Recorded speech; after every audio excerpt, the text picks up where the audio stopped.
Hi everyone. I hope you're fine. How's it going? سلام به همه. امیدوارم حالتون خوب باشه. اوضاع چطوره؟ به وفق مراد هست؟ انشالله که هستش. در خدمتتونم قسمت دوم شرطی ها. شرطی نوع اول. توی قسمت قبلی در مورد شرطی نوع صفر صحبت کردیم که خیلی هم آسون بود. میریم برای شرطی نوع اول. خب یه مثال بزنم. If you work hard, you will succeed. اگه سخت کار بکنی شما موفق میشی، یعنی که تو آینده. اوکی؟ پس شرطی نوع اول به زمان آینده دلالت میکنه و چون امکان انجام عمل توی این نوع شرطی وجود داره بهش میگن شرطی نوع یک یا real condition، شرطی نوع واقعی. اوکی؟ چون امکان انجام عمل وجود داره. اگه درساتو بخونی if you study, okay, I will buy this. من اینو برات میخرم. پس امکان این که اینو بخرم در صورت به شرط مطالعه کردنش، درس خوندنش زیاده. پس شرطی نوع اول میشه شرطی که به آینده دلالت داره و امکان انجام عمل توش وجود داره. خب شرطی نوع اول مثل شرطی نوع صفر دو قسمت داره، قسمت شرط و جواب شرط که توی قسمت زیرو من کامل توضیح دادم. میتونستیم جاهاشم جا به جا کنیم و فقط یک کاما از بین میرفت. اما توی شرطی نوع اول زمانمون متفاوت میشه. کجا؟ تو جواب شرط. بریم تو شرط، پس فرمول براش میگم. تو شرطی نوع اول I will write here، من همینجا بنویسم.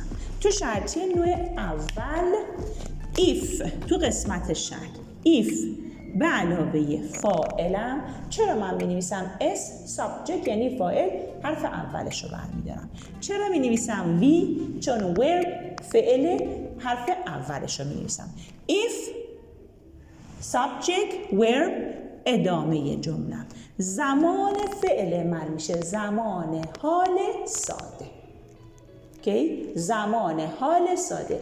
If I go, if I buy, if I write. بدون تغییر. اوکی؟ مگر میگم توی یه دونه از ویدیوها کامل در مورد زمان حال ساده گفتم. مگر بخوام فاعلم رو تغییر بدم، مثلا بشه if she writes، بشه اسم سوم شخص دادم. if he plays، بشه اسم سوم شخص دادم. خب قسمتش جوابش subject will به آینده دلالت داره. will بعد will این قانونه، بعد will باید شکل ساده فعل من قرار بگیره. چی شد؟ بعد will باید شکل ساده فعل من قرار بگیره.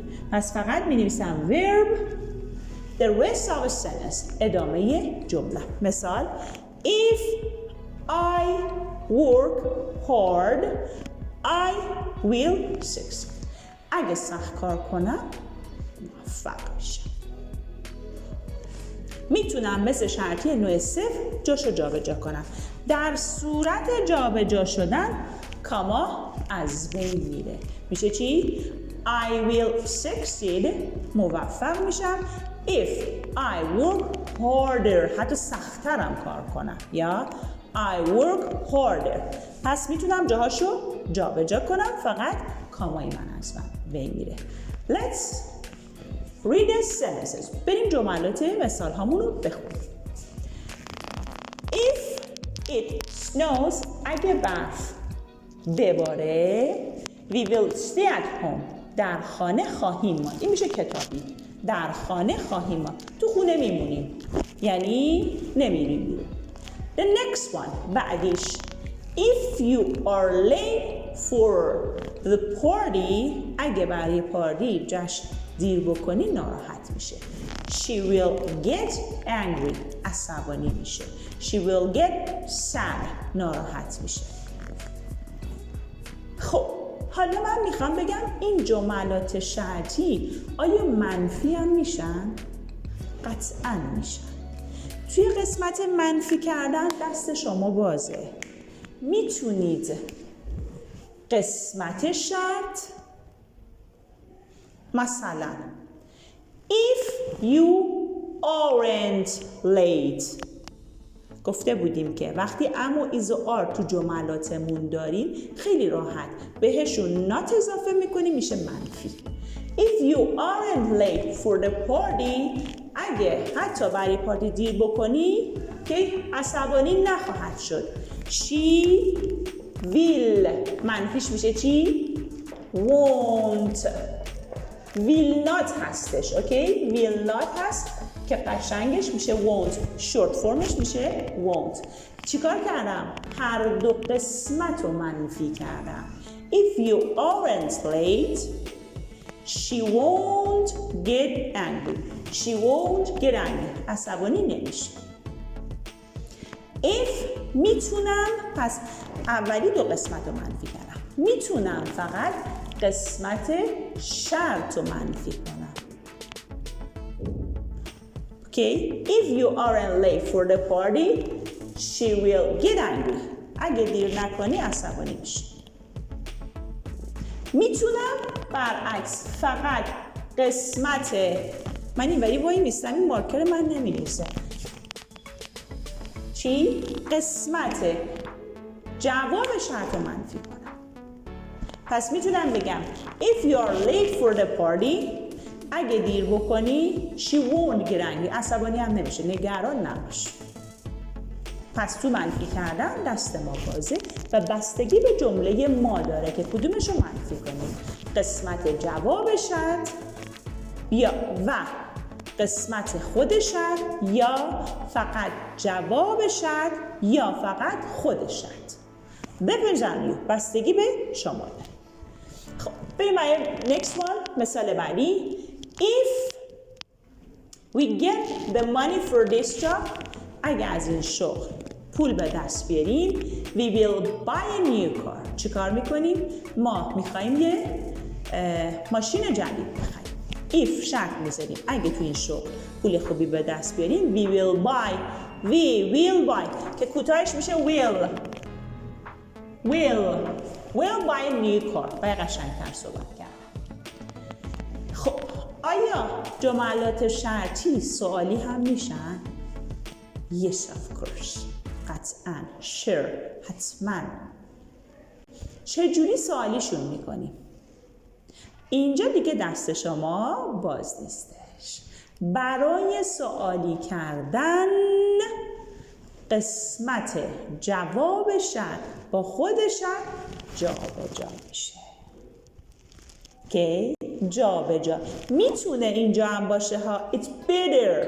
بهتره که اینا جابجا بشه. شکیلتر و قشنگتر و بهتر.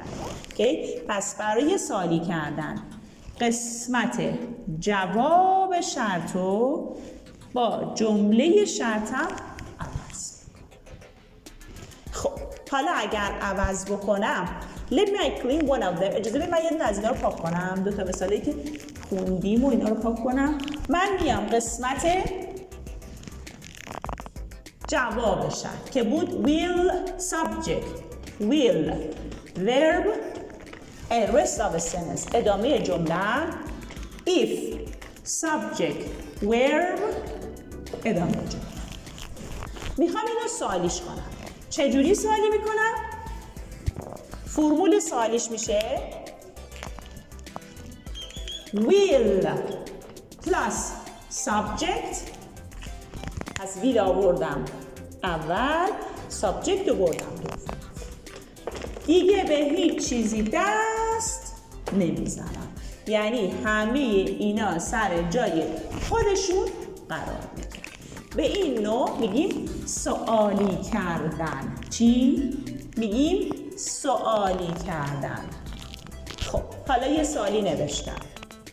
Will you help Ali if آیا شما به علی کمک خواهید کرد if he asks help اگه ایشون درخواست کمک بکنه.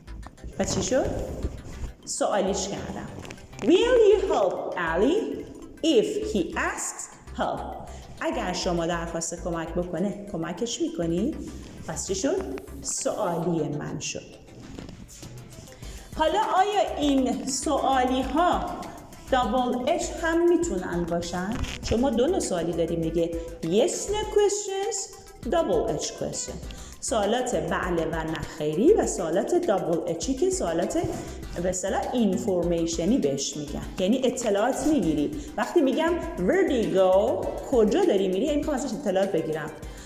و اگه بپرسم do you go میری که فقط میگه yes یا نه، فقط یه جواب کوتاه به من میده دیگه، ازش نمیپرسم که کجا میری. پس دو نوع سوالی داریم yes no double h. توی شرطی ها هم داریم yes no will you help yes I will help. اگه درخواست بکنه شما کمک میکنید yes I will. تموم شد. اما میتونم دابل اچ هم بسازم. چجوری بسازم؟ با همین فرمول، فقط اولشون یه دابل اچ question بهش اضافه میکنم، یه دابل اچ question بهشون اضافه میکنم، مثل what where when okay؟ و دابل اچ هایی که توی از ویدیوها کامل در موردشون صحبت کردم. خب میخوام بپرسم what will you do. می نویسم what will you do if پس چی شد؟ چیکار خواهی کرد کتابی. if مثلا چی؟ where will you go what will you do چیکار میکنی اگر you get a lot of money اگه پول زیادی به دست بیاری what will you do چیکار میکنی. یه نوع سوالی هستش okay؟ چه کار خواهی کرد اگر یه پولی به دست بیاری، کجا خواهی رفت اگر مرخصی بگیری okay؟ به اینا میگن double H questions. Did you enjoy؟ لذت بردید؟ دوستای عزیزی که جدید هستید لطفاً سابسکرایب زنگوله یادتون نره، خوشحال میشید. خب بریم چند تا تمرین انجام بدیم. اگه فردا حالم خیلی خوب نباشه خونه میمونم. If I don't feel well tomorrow. یادتون باشه من tomorrow رو تو جمله آوردم، قید آوردم، اما چون جمله من شرطیه نوع اول هستش توی قسمت جمله شرطم من آینده نمیتونم بیارم چون tomorrow دارم، پس همون زمان حال ساده. If I don't feel well tomorrow اگه فردا حالم خیلی خوب نباشه I'll stay at home. خونه خواهم موند. توی بحث جملات شرطی توی چون قسمت دوم زمان آینده داریم یه نکته رو دقت کنیم. I will میشه I'll. You will میشه you'll. She will she'll. okay؟ کوتاهش میکنیم she'll. He will he'll. We will they will. پس خیلی مهمه برای اسپیکینگ. I will is correct. I will کاملا درسته. I shall will they'll. okay؟ خب پس if I don't feel well tomorrow I'll stay at home. اگه for example مریم رو ببینم پیغامتون رو میرسونم.